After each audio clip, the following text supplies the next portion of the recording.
Hi ಎಲ್ರಿಗೂ ನಮಸ್ಕಾರ. Share market in Kannada ಚಾನೆಲ್ಗೆ ನಿಮಗೆ ಸ್ವಾಗತ. ಮುಂದಿನ ವಾರ 4 ಮೇನ್ ಬೋರ್ಡ್ IPOಗಳು ಸಬ್ಸ್ಕ್ರಿಪ್ಷನ್ಗೆ ಓಪನ್ ಆಗ್ತದೆ. ಅದರಲ್ಲಿ ಇಂಡಿಕ್ಯೂಬ್ ಸ್ಪೇಸಸ್ ಲಿಮಿಟೆಡ್ IPO ಬಗ್ಗೆ ಆಲ್ರೆಡಿ ಡೀಟೇಲ್ ವಿಡಿಯೋನ ಮಾಡಿದ್ದೀನಿ. ಆ ವಿಡಿಯೋ ನೀವು ನೋಡಿಲ್ಲ ಅಂದರೆ ಲಿಂಕ್ ನಿಮಗೆ ಡಿಸ್ಕ್ರಿಪ್ಷನ್ ಬಾಕ್ಸಲ್ಲಿ ಅವೈಲೇಬಲ್ ಇರುತ್ತೆ. ಹಾಗೆ ಇನ್ನೊಂದು IPO GNG ಎಲೆಕ್ಟ್ರಾನಿಕ್ಸ್ ಲಿಮಿಟೆಡ್, ಆ ಕಂಪನಿಯ ಕಂಪ್ಲೀಟ್ ಡೀಟೇಲ್ಸನ್ನು ಈ ಒಂದು ವಿಡಿಯೋದಲ್ಲಿ ನಾನು ನಿಮಗೆ ಪ್ರೊವೈಡ್ ಮಾಡ್ತೀನಿ. ಸೊ ಕಂಪನಿಯ ಬಿಸ್ನೆಸ್ ಮಾಡೆಲ್ ಯಾವ ರೀತಿಯಲ್ಲಿದೆ, ಫಿನಾನ್ಷಿಯಲ್ಸ್, ವ್ಯಾಲ್ಯೂಯೇಷನ್, ಇಶ್ಯೂ ಸೈಜ್ ಎಷ್ಟು, ಗ್ರೇ ಮಾರ್ಕೆಟ್ ಪ್ರೀಮಿಯಂ ಇದೆಯಾ, ಲಿಸ್ಟಿಂಗ್ ಗೇನ್ಸನ್ನು ಎಕ್ಸ್ಪೆಕ್ಟ್ ಮಾಡ್ಬೋದಾ, ಅದ್ರ ಬಗ್ಗೆ ಕಂಪ್ಲೀಟ್ ಇನ್ಫಾರ್ಮೇಷನ್ ಈ ವಿಡಿಯೋದಲ್ಲಿ ನಿಮಗೆ ಸಿಗುತ್ತೆ. GNG ಎಲೆಕ್ಟ್ರಾನಿಕ್ಸ್ ಲಿಮಿಟೆಡ್ 2006ರಲ್ಲಿ ಪ್ರಾರಂಭವಾದಂಥ ಕಂಪನಿ. ಇವರು ಮೇಜರ್ ಆಗಿ ರೀಫರ್ಬಿಶ್ಡ್ ಲ್ಯಾಪ್ಟಾಪ್ಸ್, ಡೆಸ್ಕ್ಟಾಪ್ಸ್ ಹಾಗೆ ICT ಡಿವೈಸಸ್ಗಳನ್ನು ಸೆಲ್ ಮಾಡುವಂಥ ಕಂಪನಿ ಆಗಿರ್ತಾರೆ. ಸೊ ಬಿಸ್ನೆಸ್ ಮಾಡೆಲನ್ನು ಎಕ್ಸ್ಪ್ಲೈನ್ ಮಾಡಬೇಕು ಅಂದರೆ HP, LG ಈ ರೀತಿಯ ಲ್ಯಾಪ್ಟಾಪ್ ಕಂಪನಿಗಳು ಲಾರ್ಜ್ ಸ್ಕೇಲ್ನಲ್ಲಿ ಲ್ಯಾಪ್ಟಾಪ್ಸ್ಗಳನ್ನು ಮ್ಯಾನುಫ್ಯಾಕ್ಚರ್ ಮಾಡ್ತಾರೆ. ಬಟ್ ಕೆಲವು ಲ್ಯಾಪ್ಟಾಪ್ಗಳಲ್ಲಿ ಡಿಫೆಕ್ಟ್ ಬರುತ್ತೆ. ಸೊ ಆ ರೀತಿಯ ಡಿಫೆಕ್ಟಿವ್ ಲ್ಯಾಪ್ಟಾಪ್ಸ್ಗಳನ್ನು GNG ಎಲೆಕ್ಟ್ರಾನಿಕ್ಸ್ ಪರ್ಚೇಸ್ ಮಾಡಿ ಅದನ್ನು ರೀಪರ್ಬಿಶ್ ಮಾಡ್ತಾರೆ. ಅಂದರೆ ಅದರಲ್ಲಿ ಏನು ಸಣ್ಣ ಪುಟ್ಟ ಮಿಸ್ಟೇಕ್ಸ್ಗಳಿರುತ್ತೆ ಅಥವಾ ಏನಾದರೂ ಫಾಲ್ಟ್ ಇರುತ್ತೆ, ಅದನ್ನು GNG ಎಲೆಕ್ಟ್ರಾನಿಕ್ಸ್ ಸರಿ ಮಾಡ್ತಾರೆ. ಅದನ್ನು ತಮ್ಮದೇ ಆದ ಪ್ಲಾಟ್ಫಾರ್ಮ್ electronicsbazaar.com ಕಡಿಮೆ ಪ್ರೈಸ್ನಲ್ಲಿ ಸೆಲ್ ಮಾಡ್ತಾರೆ. ಯಾಕೆಂದರೆ HP, LG ಈ ರೀತಿಯ ಪ್ರಾಡಕ್ಟ್ಸ್ಗಳನ್ನು ಡಿಫೆಕ್ಟಿವ್ ಅಂತ ಹೇಳಿ ಕ್ಲಾಸಿಫಿಕೇಶನ್ ಮಾಡಿ ಕಡಿಮೆ ರೇಟ್ನಲ್ಲಿ ಇವ್ರಿಗೆ ಸೆಲ್ ಮಾಡಿರ್ತಾರೆ. ಅದನ್ನು ಸರಿ ಮಾಡಿ ಇವ್ರಿಗೆ ಪ್ರಾಫಿಟ್ಸ್ ಬರೋ ರೀತಿಯಲ್ಲಿ ಇವರು ಆ ಪ್ರಾಡಕ್ಟ್ಸ್ಗಳನ್ನು ಸೆಲ್ ಮಾಡ್ತಾರೆ. ಸೊ ಈ ರೀತಿಯ ರೀಫರ್ಬಿಶ್ಡ್ ಪ್ರಾಡಕ್ಟ್ಸ್ ಏನಿದೆ ಅಮೆಝಾನ್ನಲ್ಲಿ ಕೂಡ ನಮಗೆ ಅವೈಲೇಬಲ್ ಇರುತ್ತೆ. ಸೊ ಲ್ಯಾಪ್ಟಾಪ್ಸ್, ಡೆಸ್ಕ್ಟಾಪ್ ಮತ್ತು ICT ಡಿವೈಸಸ್ಗಳನ್ನು ಈ ರೀತಿಯಲ್ಲಿ ರೀಫರ್ಬಿಶ್ ಮಾಡಿ ಅದನ್ನು ಸೆಲ್ ಮಾಡೋದು ಕಂಪನಿಯ ಕೆಲಸ ಆಗಿರುತ್ತೆ.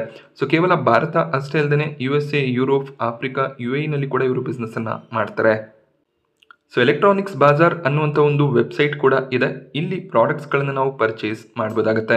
ಸೊ ಹೊಸ ಪ್ರಾಡಕ್ಟ್ಸ್ಗಳಿಗೆ ಕಂಪೇರ್ ಮಾಡಿದಾಗ ಆಲ್ಮೋಸ್ಟ್ 40-50% ಡಿಸ್ಕೌಂಟ್ನಲ್ಲಿ ಈ ರೀಫರ್ಬಿಶ್ಡ್ ಪ್ರಾಡಕ್ಟ್ಸ್ಗಳು ಅವೈಲೇಬಲ್ ಇರುತ್ತೆ. ಸೊ ತುಂಬ ಅಮೌಂಟನ್ನು ಕೊಟ್ಟು ಯಾರು ಲ್ಯಾಪ್ಟಾಪ್ಸ್, ಡೆಸ್ಕ್ಟಾಪ್ಸ್ಗಳನ್ನ ಪರ್ಚೇಸ್ ಮಾಡೋದಕ್ಕೆ ಸಾಧ್ಯ ಆಗೋದಿಲ್ಲ. ಅವರು ಈ ರೀತಿಯ ರೀಫರ್ಬಿಶ್ಡ್ ಪ್ರಾಡಕ್ಟ್ಸ್ಗಳನ್ನು ತೊಗೋಬೋದಾಗುತ್ತೆ. ಅದಕ್ಕೆ ಕೂಡ ಇವರು ವಾರಂಟಿಯನ್ನು ಪ್ರೊವೈಡ್ ಮಾಡ್ತಾರೆ. ಸೊ ಈ ಒಂದು ಬಿಸ್ನೆಸ್ನ ಜೊತೆಯಲ್ಲಿ ವೇಸ್ಟ್ ಮ್ಯಾನೇಜ್ಮೆಂಟ್ ಸರ್ವಿಸಸ್ಗಳನ್ನು ಕೂಡ ಇವರು ಪ್ರೊವೈಡ್ ಮಾಡ್ತಾರೆ. ಡೋರ್ ಸ್ಟೆಪ್ ಸರ್ವಿಸಸ್ ಕೂಡ ಪ್ರೊವೈಡ್ ಮಾಡುವಂಥ ಕಂಪನಿ ಆಗಿರ್ತಾರೆ. ಅಂದರೆ ಡೆಸ್ಕ್ಟಾಪ್ ಮತ್ತು ಲ್ಯಾಪ್ಟಾಪ್ನಲ್ಲಿ ಏನಾದರೂ ಪ್ರಾಬ್ಲಮ್ಸ್ ಇದ್ದರೆ ಡೋರ್ ಸ್ಟೆಪ್ ಸರ್ವಿಸ್ ಪ್ರೊವೈಡ್ ಮಾಡಿ ಅದನ್ನು ಸರಿ ಮಾಡುವಂಥ ಕೆಲಸ ಕೂಡ ಮಾಡ್ತಾರೆ. ಹಳೆ ಲ್ಯಾಪ್ಟಾಪ್ಗಳನ್ನು ಬೈಬ್ಯಾಕ್ ಕೂಡ ಮಾಡ್ಕೋತಾರೆ. ಸೊ ಈ ರೀತಿಯ ಒಂದು ಸರ್ವಿಸ್ ಪ್ರೊವೈಡ್ ಮಾಡುವಂಥ ಕಂಪನಿ ಆಗಿರ್ತಾರೆ. ಸೊ ಇವರು ರೀಫರ್ಬಿಶ್ ಮಾಡುವಂಥ ಪ್ರಾಡಕ್ಟ್ಸ್ಗಳನ್ನು 38 ದೇಶಗಳಲ್ಲಿ ಸೆಲ್ ಮಾಡ್ತಾರೆ. ಸೊ 4154ಕ್ಕೂ ಹೆಚ್ಚಿನ ಟಚ್ ಪಾಯಿಂಟ್ಸ್ಗಳನ್ನು ಭಾರತ ಮತ್ತು ಗ್ಲೋಬಲ್ ಇವರು ಹೊಂದಿದ್ದಾರೆ. ಟೋಟಲ್ 1194 ಎಂಪ್ಲಾಯೀಸ್ಗಳು ಈ ಒಂದು ಕಂಪನಿಯಲ್ಲಿ ಕೆಲಸ ಮಾಡ್ತಾರೆ. ಸೊ ಈ ಒಂದು ಕಂಪನಿಯ ಸ್ಟ್ರೆಂತ್ಸನ್ನು ಅಬ್ಸರ್ವ್ ಮಾಡಿದಾಗ ಒಳ್ಳೆ ಒಂದು ನೆಟ್ವರ್ಕನ್ನು ಹೊಂದಿರುವಂಥ ಕಂಪನಿ ಆಗಿರ್ತಾರೆ. ಭಾರತದಲ್ಲಿ ಕೂಡ ಅಷ್ಟೇ ಒಂದು ಸ್ಟ್ರಾಂಗ್ ಡಿಸ್ಟ್ರಿಬ್ಯೂಷನ್ ನೆಟ್ವರ್ಕ್ ಇದೆ. ಹಾಗೆ ಗ್ಲೋಬಲಿ ಕೂಡ ಒಳ್ಳೆ ಒಂದು ಸರ್ವಿಸ್, ಕಸ್ಟಮರ್ ಸ್ಯಾಟಿಸ್ಫ್ಯಾಕ್ಷನ್ನ ಎನ್ಶೂರ್ ಮಾಡ್ತಿರುವಂಥ ಕಂಪನಿ ಆಗಿರ್ತಾರೆ. ಡೈವರ್ಸಿಫೈಡ್ ಪ್ರಾಡಕ್ಟ್ ರೇಂಜ್ ಇದೆ. ಸೊ ಕೇವಲ ಡೆಸ್ಕ್ಟಾಪ್, ಲ್ಯಾಪ್ಟಾಪ್ಸ್ ಅಷ್ಟೇ ಅಲ್ಲದೆ ಈಗ ರೀಸೆಂಟಾಗಿ LED ಟಿವಿಗಳನ್ನು ಮ್ಯಾನುಫ್ಯಾಕ್ಚರ್ ಮಾಡೋದು ಹಾಗೆ ಸ್ಮಾರ್ಟ್ ಟಿವಿಸ್ಗಳನ್ನು ಮ್ಯಾನುಫ್ಯಾಕ್ಚರ್ ಮಾಡಿ ಸೆಲ್ ಮಾಡುವಂಥ ಕೆಲಸವನ್ನು ಕೂಡ ಮಾಡ್ತಿದ್ದಾರೆ. ಕೇವಲ ಸಿಂಗಲ್ ಲೈನ್ ಆಫ್ ಬಿಸ್ನೆಸ್ ಅಷ್ಟೇ ಅಲ್ಲದೆ ಈಗ ಒಂದು ಡೈವರ್ಸಿಫೈಡ್ ಪ್ರಾಡಕ್ಟ್ ಪೋರ್ಟ್ಫೋಲಿಯೋ ಹೋಲ್ಡ್ ಮಾಡೋದು ಕಂಪನಿಯ ಉದ್ದೇಶ ಆಗಿದೆ. ಹಾಗೆ ಒಂದು ಸುಪೀರಿಯರ್ ಮ್ಯಾನುಫ್ಯಾಕ್ಚರಿಂಗ್ ಫೆಸಿಲಿಟಿಯನ್ನು ಕಂಪನಿ ಹೊಂದಿದ್ದಾರೆ. ಯಾವುದೇ ರೀತಿಯ ಪ್ರಾಡಕ್ಟ್ಸ್ಗಳನ್ನ ರೀಫರ್ಬಿಶ್ ಮಾಡುವಂಥ ಒಂದು ಕೇಪಬಿಲಿಟಿ ಇರುವಂಥ ಮ್ಯಾನುಫ್ಯಾಕ್ಚರಿಂಗ್ ಫೆಸಿಲಿಟಿ ಇದೆ. ಕೆಲವೊಂದಿಷ್ಟು ವೀಕ್ನೆಸ್ಗಳು ಕೂಡ ನೋಡೋದಕ್ಕೆ ಸಿಗುತ್ತೆ. ರೆವೆನ್ಯೂ ಏನಿದೆ ಮೇಜರ್ ಕಸ್ಟಮರ್ಸ್ಗಳಿಂದನೇ ಬರ್ತಿದೆ. HP, ಲೆನೋವೋ ಮೇಜರ್ ಕ್ಲೈಂಟ್ಸ್ ಆಗಿರ್ತಾರೆ. ಅವರಿಂದ ಪಡ್ಕೊಂಡಂಥ ಲ್ಯಾಪ್ಟಾಪ್ಸ್ಗಳನ್ನ ರೀಫರ್ಬಿಶ್ ಮಾಡಿ ಅದನ್ನು ಕಸ್ಟಮರ್ಸ್ಗಳಿಗೆ ಸೆಲ್ ಮಾಡೋದು ಕಂಪನಿಯ ಮೇಜರ್ ರೆವೆನ್ಯೂ ಸೋರ್ಸ್ ಆಗಿದೆ. ಹಾಗೆ ಇವರು ಹೆಚ್ಚಾಗಿ ರಾ ಮೆಟೀರಿಯಲ್ಸ್ಗಳನ್ನು ಅಥವಾ ಇಕ್ವಿಪ್ಮೆಂಟ್ಗಳನ್ನು ಚೈನಾದಿಂದ ಇಂಪೋರ್ಟ್ ಮಾಡ್ಕೋತಾರೆ. ಅದೇ ರೀಸನ್ನಿಂದ ಕಾಸ್ಟ್ ಎಫೆಕ್ಟಿವ್ ಆಗಿ ಇವರು ಪ್ರಾಡಕ್ಟ್ಸ್ಗಳನ್ನು ಸೆಲ್ ಮಾಡ್ತಿದ್ದಾರೆ. ಸೊ ಭಾರತ ಮತ್ತು ಚೈನಾ ನಡುವೆ ಆಗಾಗ ಕಾಂಪ್ಲಿಕೇಶನ್ಸ್ ಬರ್ತಿರುತ್ತೆ. ಆ ರೀತಿಯ ಕಾಂಪ್ಲಿಕೇಶನ್ಸ್ ಏನಾದರೂ ಬಂದರೆ ಇವರ ಬಿಸ್ನೆಸ್ನ ಮೇಲೆ ಸ್ವಲ್ಪ ಇಂಪ್ಯಾಕ್ಟ್ ಬರ್ಬೋದು. ಸೊ ಈ ಒಂದು ಬಿಸ್ನೆಸ್ನಲ್ಲಿ ಕೂಡ ಸಾಕಷ್ಟು ಕಾಂಪಿಟೇಷನ್ ಇದೆ. ಯಾರು ಒಳ್ಳೆ ಒಂದು ರೇಟ್ಗೆ ಪ್ರಾಡಕ್ಟ್ಸ್ಗಳನ್ನು ಸೆಲ್ ಮಾಡ್ತಾರೆ ಅವ್ರಿಗೆ ಹೆಚ್ಚಿನ ಒಂದು ಕಸ್ಟಮರ್ಸ್ ಸಿಗುವಂಥ ಚಾನ್ಸಸ್ ಇರುತ್ತೆ. ಸೊ ಆ ಒಂದು ಕಾಂಪಿಟೇಟಿವ್ ರಿಸ್ಕನ್ನು ಕೂಡ ಕಂಪನಿ ಹ್ಯಾಂಡಲ್ ಮಾಡಬೇಕಾಗುತ್ತೆ. ಹಾಗೆ ನಾವು ರೆವೆನ್ಯೂಸನ್ನು ಅಬ್ಸರ್ವ್ ಮಾಡಿದಾಗ ಈಗಲೂ ಕೂಡ ಇವರು ಈ ರೀಪರ್ಬಿಶ್ಡ್ ಲ್ಯಾಪ್ಟಾಪ್ಸ್ಗಳನ್ನ ಸೆಲ್ ಮಾಡಿ ಹೆಚ್ಚಿನ ಒಂದು ರೆವೆನ್ಯೂಸನ್ನು ಜನರೇಟ್ ಮಾಡ್ತಿದ್ದಾರೆ. ಬೇರೆ ಸೋರ್ಸ್ಗಳಿಂದ ಕಡಿಮೆ ರೆವೆನ್ಯೂ ಬರ್ತಿದೆ. GNG ಎಲೆಕ್ಟ್ರಾನಿಕ್ಸ್ನ IPO ಜುಲೈ 23ಕ್ಕೆ ಸಬ್ಸ್ಕ್ರಿಪ್ಷನ್ಗೆ ಓಪನ್ ಆಗುತ್ತೆ.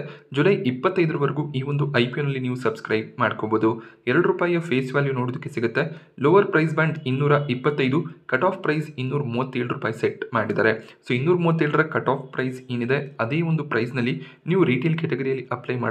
ಆಗಷ್ಟೇ ನಿಮಗೆ ಅಲಾಟ್ಮೆಂಟ್ ಸಿಗುತ್ತೆ. 63 ಶೇರ್ಗಳ ಲಾಟ್ ಆಗಿರುತ್ತೆ. ಸೊ ಮಿನಿಮಮ್ 63 ಶೇರ್ಸ್ಗೆ ಅಪ್ಲೈ ಮಾಡಬೇಕಾಗುತ್ತೆ. ಸೊ 63 ಶೇರ್ಸ್ಗೆ ಅಪ್ಲೈ ಮಾಡೋದಕ್ಕೆ ₹14,931 ಬೇಕಾಗುತ್ತೆ. ಹಾಗೆ ನೀವು ರಿಟೇಲ್ ಕ್ಯಾಟಗರಿಯಲ್ಲಿ ಮ್ಯಾಕ್ಸಿಮಮ್ 13 ಲಾಟ್ಸ್ಗೆ ಅಪ್ಲೈ ಮಾಡ್ಬೋದು. 13ಕ್ಕಿಂತ ಹೆಚ್ಚಿನ ಲಾಟ್ಗೆ ಅಪ್ಲೈ ಮಾಡ್ತೀರಾ ಅಂದರೆ HNI ಕ್ಯಾಟಗರಿಯಲ್ಲಿ ಅಪ್ಲೈ ಮಾಡಬೇಕಾಗುತ್ತೆ. ಜಿ ಎಲೆಕ್ಟ್ರಾನಿಕ್ಸ್ನ ಅಲಾಟ್ಮೆಂಟ್ ಡೇಟ್ 28 ಜುಲೈ ಆಗಿದ್ದು, ಅಲಾಟ್ಮೆಂಟ್ ಸಿಗಲಿಲ್ಲ ಅಂದರೆ ಬ್ಯಾಂಕಲ್ಲಿ ಬ್ಲಾಕ್ ಆದಂಥ ಫಂಡ್ 29 ಜುಲೈಗೆ ರಿಲೀಸ್ ಆಗುತ್ತೆ. ಅಲಾಟ್ಮೆಂಟ್ ಸಿಕ್ಕಿದ್ರೆ ಶೇರ್ಸ್ಗಳು ಕೂಡ 29 ಜುಲೈಗೆ ನಿಮ್ಮ ಡಿಮ್ಯಾಟ್ ಅಕೌಂಟಲ್ಲಿ ಕ್ರೆಡಿಟ್ ಆಗುತ್ತೆ. IPO ಲಿಸ್ಟಿಂಗ್ ಡೇಟ್ 30 ಜುಲೈ ಆಗಿರುತ್ತೆ.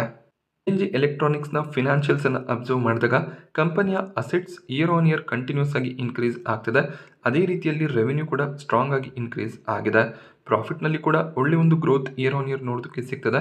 2023 ಫಿನಾನ್ಷಿಯಲ್ ಇಯರ್ನಲ್ಲಿ 32 ಕೋಟಿ ಇದ್ದ ಪ್ರಾಫಿಟ್ 2024 ಫಿನಾನ್ಷಿಯಲ್ ಇಯರ್ಗೆ 52 ಕೋಟಿಗೆ ಜಂಪ್ ಆಗಿದೆ. ಹಾಗೆ 2025 ಫಿನಾನ್ಷಿಯಲ್ ಇಯರ್ನ 4 ಕ್ವಾರ್ಟರ್ಗಳಲ್ಲಿ 69 ಕೋಟಿಯ ಪ್ರಾಫಿಟ್ಸ್ ಅನ್ನು ಡಿಕ್ಲೇರ್ ಮಾಡಿದ್ದಾರೆ. ಸೊ ಕನ್ಸಿಸ್ಟೆಂಟ್ ಆಗಿ ಪ್ರಾಫಿಟ್ಸ್ ಕೂಡ ಇನ್ಕ್ರೀಸ್ ಆಗ್ತದೆ. ಇದು ಪಾಸಿಟಿವ್ ಸೈನ್ ಆಗಿರುತ್ತೆ. ಹಾಗೆ ಎಬಿಟಾ ಮತ್ತು ನೆಟ್ವರ್ತ್ ಕೂಡ ಕನ್ಸಿಸ್ಟೆಂಟ್ ಆಗಿ ಇನ್ಕ್ರೀಸ್ ಆಗ್ತಾ ಬರ್ತಿದೆ. ಹಾಗೆ ಇವರ ಸಾಲ ಕೂಡ ಇನ್ಕ್ರೀಸ್ ಆಗ್ತದೆ. 322 ಕೋಟಿ ಇದ್ದಂಥ ಡೆಟ್ ಈಗ 446 ಕೋಟಿಗೆ ಜಂಪ್ ಆಗಿದೆ. ಸೊ ಡೆಟ್ಟನ್ನು ಸ್ವಲ್ಪ ಮಟ್ಟಿಗೆ ಕಡಿಮೆ ಮಾಡ್ಕೋಬೇಕಾಗತ್ತೆ. ಓವರ್ ಆಲ್ ಒಂದು ಸ್ಟ್ರಾಂಗ್ ಫಿನಾನ್ಷಿಯಲ್ಸ್ ಆಗಿ ಕನ್ಸಿಡರ್ ಆಗುತ್ತೆ. ಡೆಟ್ ಸ್ವಲ್ಪ ಹೆಚ್ಚಾಗಿ ಕಾಣಿಸ್ತಿದೆ. ಜಿ ಎಲೆಕ್ಟ್ರಾನಿಕ್ಸ್ನ IPO ಇಶ್ಯೂ ಸೈಜ್ 460 ಕೋಟಿ ಆಗಿರುತ್ತೆ. ಒಂದು ಸಣ್ಣ ಸೈಜ್ನ IPO. ಫ್ರೆಶ್ ಇಶ್ಯೂ 400 ಕೋಟಿ ಇದೆ. ಇದು ಪಾಸಿಟಿವ್ ಸೈನ್ ಆಗಿರುತ್ತೆ. ಹಾಗೆ ಇನ್ವೆಸ್ಟರ್ಸ್ಗಳು ಕೂಡ ಸ್ವಲ್ಪ ಶೇರ್ಸ್ಗಳನ್ನು ಸೆಲ್ ಮಾಡ್ತಿದ್ದಾರೆ. 60 ಕೋಟಿಯ ಆಫರ್ ಫಾರ್ ಸೇಲ್ ಇದೆ. ಸೊ 400 ಕೋಟಿ ಅಮೌಂಟ್ ಏನು ಬರುತ್ತೆ ಅದನ್ನು ಡೆಟ್ ಕ್ಲಿಯರ್ ಮಾಡೋದ್ರಲ್ಲಿ ಬಳಸ್ಕೋತೀವಿ ಅಂತ ಕಂಪನಿ ಹೇಳಿದ್ದಾರೆ. ಹಾಗೆ ಬೇರೆ ಏನು ಜನರಲ್ ಕಾರ್ಪೊರೇಟ್ ಪರ್ಪಸಸ್ ಇರುತ್ತೆ ಅದಕ್ಕೆ ಕೂಡ ಈ ಒಂದು ಫಂಡ್ ಯೂಟಿಲೈಸ್ ಆಗುತ್ತೆ. 60 ಕೋಟಿ ಆಫರ್ ಫಾರ್ ಸೇಲ್ನಿಂದ ಬಂದಂಥ ಅಮೌಂಟ್ ಏನಿದೆ ಯಾರು IPOನಲ್ಲಿ ಶೇರ್ಸ್ಗಳನ್ನು ಸೆಲ್ ಮಾಡ್ತಿದ್ದಾರೆ ಅವ್ರಿಗೆ ಹೋಗುತ್ತೆ. ಅಂದರೆ ಯಾರು ಈ ಕಂಪನಿಯಲ್ಲಿ IPOಗೂ ಮುಂಚೆ ಇನ್ವೆಸ್ಟ್ ಮಾಡಿದ್ರು ಅವರು ಆಫರ್ ಫಾರ್ ಸೇಲ್ನಲ್ಲಿ ಶೇರ್ಸ್ಗಳನ್ನು ಸೆಲ್ ಮಾಡ್ತಾ ಇದ್ದಾರೆ. ಸೊ ಜಿ ಎಲೆಕ್ಟ್ರಾನಿಕ್ಸ್ನಲ್ಲಿ QIB ಕ್ಯಾಟಗರಿಯಲ್ಲಿ 50% ಆಫರ್ ಇದೆ. ರಿಟೇಲ್ ಕ್ಯಾಟಗರಿಗೆ 35% ಆಫರನ್ನು ಮಾಡ್ತಿದ್ದಾರೆ. ಸೊ ಹೆಚ್ಚಾಗಿ ಪ್ರೀಮಿಯಂ ಇಲ್ಲ ಅಂದರೆ ಅಲಾಟ್ಮೆಂಟ್ನ ಚಾನ್ಸಸ್ ಸ್ವಲ್ಪ ಹೆಚ್ಚಾಗಿ ಇರುತ್ತೆ.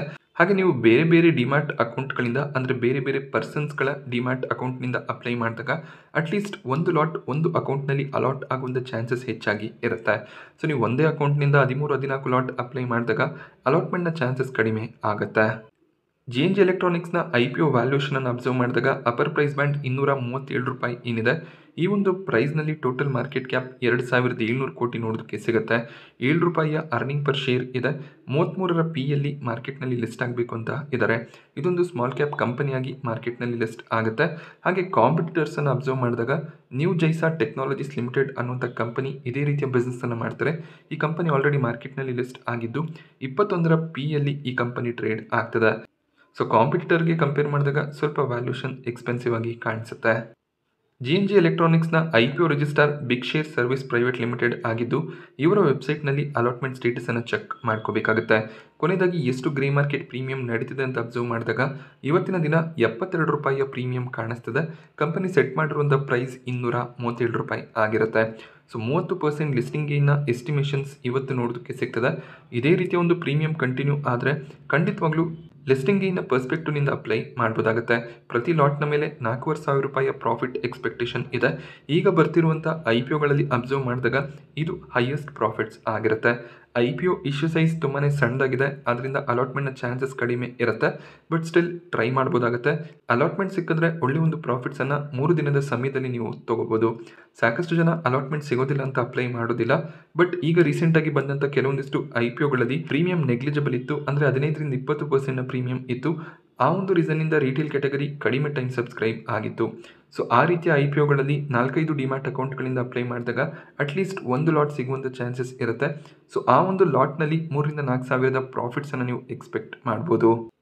ಸೊ ಈ ರೀತಿಯ ಒಂದು ಬಿಸ್ನೆಸ್ ನಿಮಗೆ ಇಷ್ಟ ಆದರೆ ಲಾಂಗ್ ಟರ್ಮ್ನ ಪರ್ಸ್ಪೆಕ್ಟಿವ್ನಿಂದ ಕೂಡ ಇನ್ವೆಸ್ಟ್ ಮಾಡ್ಬೋದಾಗುತ್ತೆ. ಲಿಸ್ಟಿಂಗಿನ ಪರ್ಸ್ಪೆಕ್ಟಿವ್ನಿಂದ ಅಪ್ಲೈ ಮಾಡೋದೇ ಬೆಟರ್ ಆಗಿರುತ್ತೆ. ಜಿ ಎಲೆಕ್ಟ್ರಾನಿಕ್ಸ್ನ ಬಗ್ಗೆ ನಾನು ನಿಮಗೆ ಕೊಟ್ಟಂಥ ಇನ್ಫಾರ್ಮೇಷನ್ ಇಷ್ಟ ಆದರೆ ವಿಡಿಯೋನ ಲೈಕ್ ಮಾಡಿ.